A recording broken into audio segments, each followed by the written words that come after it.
2020க்கான IPL ஏலம் கொல்கத்தால நடந்துட்டு வருது. இதுல நிறைய இந்திய வீரர்கள் ஏலத்துல எடுக்கப்படாமல் இருக்காங்க.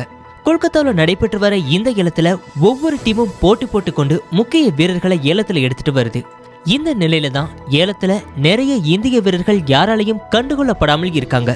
குறிப்பா அதிரடி வீரர்னு பெயர் பெற்ற யூசுப் பத்தான எந்த டீமும் ஏலத்துல எடுக்கல. யூசுப் பத்தானுக்கு ஆரம்ப விலையா 1 கோடி நிர்ணயிச்சாலும் அவரை யாருமே கண்டுக்கல. அதே போல CSK டீம்ல இருந்து கைவிடப்பட்ட மோஹித் சர்மாவுக்கும் ஆரம்ப விலையா 50 லட்சம் கொடுத்தாலும் கூட அவரையும் எந்த டீமும் கண்டுக்கல. டெஸ்ட் தொடர்ல கலக்கிட்டு வந்தாலும் T20 தொடருக்கு சரியான ஆள் இவர் கிடையாதுன்னு சொல்லிட்டு சதேஷ்வர் புஜாராவையும் எந்த டீமும் எடுக்கல. புஜாராவுக்கு ஆரம்ப விலையா 50 லட்சம் தான் நிர்ணயிச்சாங்க. மேலும் இந்திய வீரரான ஹனுமா விஹாரியையும் எந்த டீமும் ஏலத்துல எடுக்கல. அதே போல ஸ்டூவர்ட் பின்னி, நமன் ஓஜா உள்ளிட்டோரையும் எந்த டீமும் ஏலத்துல எடுக்கல. இவங்க 2 பேருக்குமே ஆரம்ப விலையா 50 லட்சம் நிர்ணயிச்சு இருந்தாங்க. இந்திய வீரர்கள் போக சில முக்கியமான வெளிநாட்டு வீரர்களையும் யாரும் ஏலத்துல எடுக்கல.